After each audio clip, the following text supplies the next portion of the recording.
Hello friends, welcome back to my channel. आज हम large size के पेंट की कटिंग करेंगे एकदम सही और इजी तरीके से। यहाँ पर मेरे पास 2.5 मीटर फैब्रिक था जो मैं पेंट के कटिंग के लिए लाई थी। यहाँ पर मैंने सबसे पहले फैब्रिक को फोर फोल्ड कर लिया है। यहाँ पर आपको मेजरमेंट्स भी दिखे, आप अपने मेजरमेंट्स के हिसाब से काटेंगे। लेंथ मेरी 35 इंचेस थी। थाइज़ मेरी देख सकते हैं आप मेरे मेजरमेंट में। ये सारे मेजरमेंट्स आपको अपने हिसाब से रखने हैं। पहले आपको फैब्रिक को फोल्ड कर लेना है। यहाँ पर मेरा फैब्रिक थोड़ा सा टेढ़ा था, कान थी, मैं उसको सीधा कर रही थी। मैं फ्रंट और बैक की कटिंग साथ में कर रही हूँ। सबसे पहले आपको 2.5 इंच का ऊपर मार्जिन लेना है बैक के पार्ट के लिए। अगर आप सिंगल कट कर रहे हैं तो फ्रंट के लिए आपको नहीं लेना है, सिर्फ बैक के पार्ट के लिए आपको ऊपर से 2.5 इंच का मार्जिन चाहिए होगा।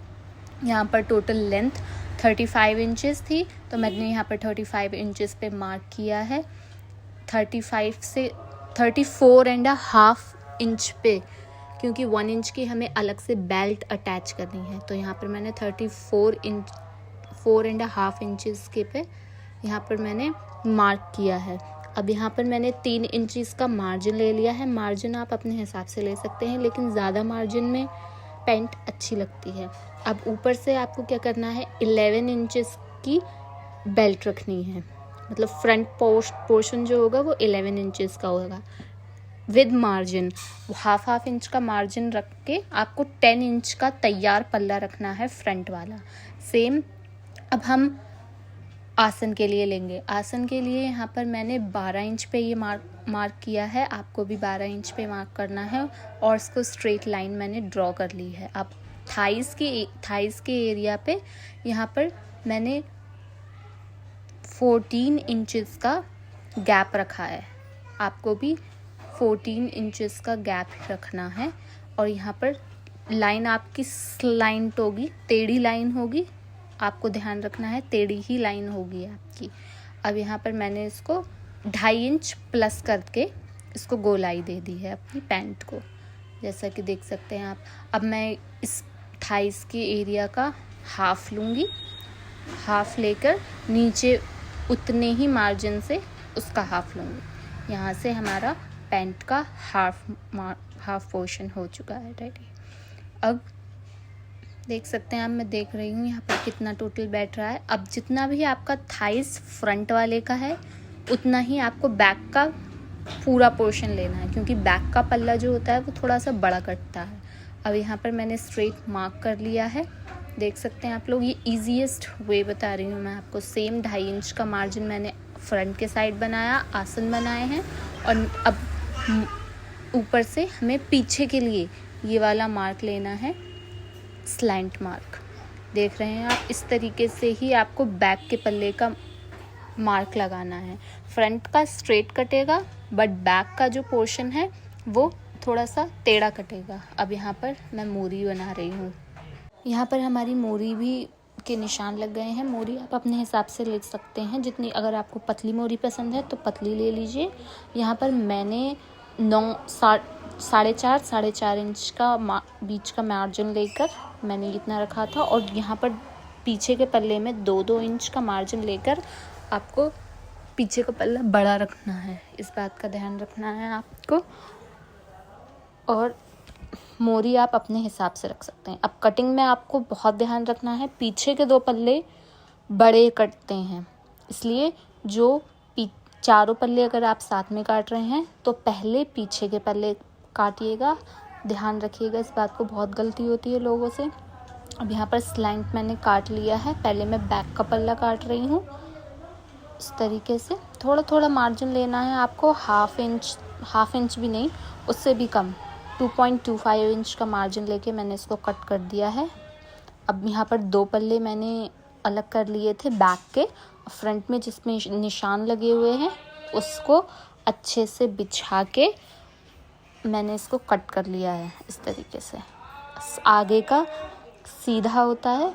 और यहाँ पर मैं फ्रंट के आसन की भी कटिंग कर रही हूँ, जो भी एक्स्ट्रा मार्जिन है उसको कट कर रही हूँ। देख सकते हैं आप लोग। इस तरीके से हमारी दोनों पैर आगे फ्रंट के बैक के पल्ले कट के रेडी हो चुके हैं। बेल्ट यहाँ पर अलग से लग रही है। बेल्ट के लिए मैंने 3.5 इंच का फैब्रिक लिया है और उसको सीधा कट कर लिया था। ठीक है, आप चाहें तो 1 इंच का तैयार रख। यहाँ पर हमारी बेल्ट की कटिंग हो चुकी है। अब हमें स्टिचिंग करनी है। सबसे पहले हम आसन जोड़ेंगे, फ्रंट का फ्रंट के साथ और बैक का बैक के साथ। ध्यान रखना है, पैंट में आपको सारी स्टिचेस डबल लगानी होती हैं क्योंकि पैंट जल्दी फट जाती है, इसलिए हमें इसको सही करना। यहाँ पर मेरी स्टिच थोड़ी ठीक नहीं चल रही थी, इसलिए मैं उसको मशीन को ठीक कर रही थी, बार बार चेक कर रही थी। अब हमें ध्यान रखना है कि हम आसन सारे सिल के डबल स्टिच लगानी है उसके ऊपर। आपको टॉप स्टिच नहीं लगानी है आसन के ऊपर। यहाँ पर मैंने इस पैंट में पॉकेट भी लगाई है। अगर आप चाहते हैं तो मैं अलग से भी ट्यूटोरियल लेके आ सकती हूँ पॉकेट लगाने का। कमेंट कीजिएगा तो मैं ज़रूर वीडियो बनाने की कोशिश करूँगी कि पॉकेट कैसे लगाते हैं ईजीएस्ट वे में। ठीक है, यहाँ पर मेरे पास पैंट का ज़्यादा फैब्रिक नहीं बचा था क्योंकि बहुत बड़ी साइज़ की पैंट थी, इसलिए तो मैंने सूट का जो फैब्रिक था उसकी पॉकेट लगा दी है क्योंकि मेरे क्लाइंट को पॉकेट चाहिए थी उनके पैंट में, इसलिए यहाँ पर मैंने सूट के फैब्रिक की पॉकेट लगा दी है। आप चाहें तो सेम फैब्रिक की भी लगा सकते हैं। एक ही पॉकेट लगाई है मैंने, आप चाहें तो दोनों पॉकेट्स भी लगा सकते हैं। पॉकेट लगाने का ट्यूटोरियल अगर आप लोग कमेंट करेंगे तो मैं ज़रूर उस पर वीडियो बनाऊंगी अलग से। यहाँ पर उसके बाद पैंट में आपको साइड स्टिचेस लगानी है, दोनों पल्लों को जोड़ना है बैक के फ्रंट के। इस तरीके से देख सकते हैं आप। यहाँ पर हमारे पल्ले साइड के रेडी हो चुके हैं। इसके ऊपर आपको टॉप स्टिच लगानी है। याद रखिएगा, साइड वाली जो सिलाई होती है उसके ऊपर आपको टॉप स्टिच लगानी है, तो ऑटोमेटिकली 2 सिलाइयाँ हो जाएंगी, तो डबल स्टिच लगाने की ज़रूरत नहीं है नीचे वाले में। यहाँ पर मैंने टॉप स्टिच भी लगा ली थी, दूसरे साइड का भी मैंने स्टिच लगा ली थी। अब मैं यहाँ पर पैरों को जोड़ रही हूँ, मतलब बीच की जो स्टिच होती है उसको लगा रही हूँ। मोरी मैंने बाद में फोल्ड की थी, मैंने पहले पैरों को जोड़ लिया था। उसके बाद क्योंकि मोरी इसमें ना थोड़ी सी 19-20 हो जाती है, अगर आप पहले ही मोरी जोड़ लेते हो और बाद में बीच की सिलाई लगाते हो तो थोड़ा सा 19-20 का फ़र्क आ जाता है, इसलिए मैं मोरी बाद में चढ़ानी प्रेफर करती हूँ। आप चाहें तो पहले भी चढ़ा सकते हैं।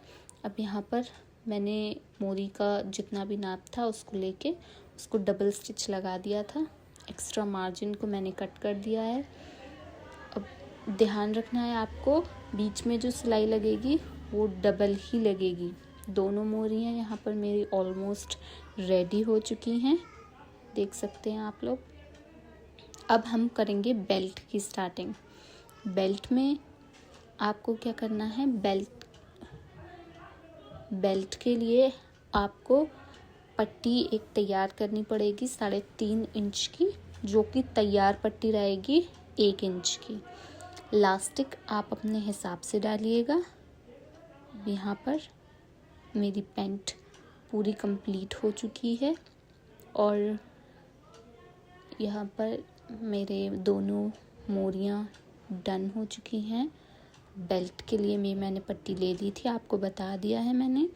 उस हिसाब से आपको क्या करना है, बैक से फ्रंट में लेके आनी है ये पट्टी, मतलब बैक से आपको लगाना है और फ्लिप करके आगे को लेके आना है, जिससे पीछे भी आपकी क्लीन लगेगी और आगे भी आपका बहुत फिनिशिंग से ये बेल्ट लगती है।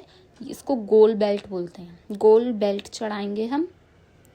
स्टार्टिंग करनी है आपको, एंड में ले जाके थोड़ा सा फैब्रिक छोड़ देना, उसके बाद नाप के वहाँ पर स्टिच लगा के एक्स्ट्रा मार्जिन को कट कर देना है। ये ईजीएस्ट वे होता है किसी भी गोल चीज़ को चढ़ाने का। स्टार्टिंग में ऐसे ही कर दो और उसके बाद एंड में ले जाके थोड़ा सा मार्जिन दे के इसको नाप के एक्स्ट्रा फैब्रिक काट लो।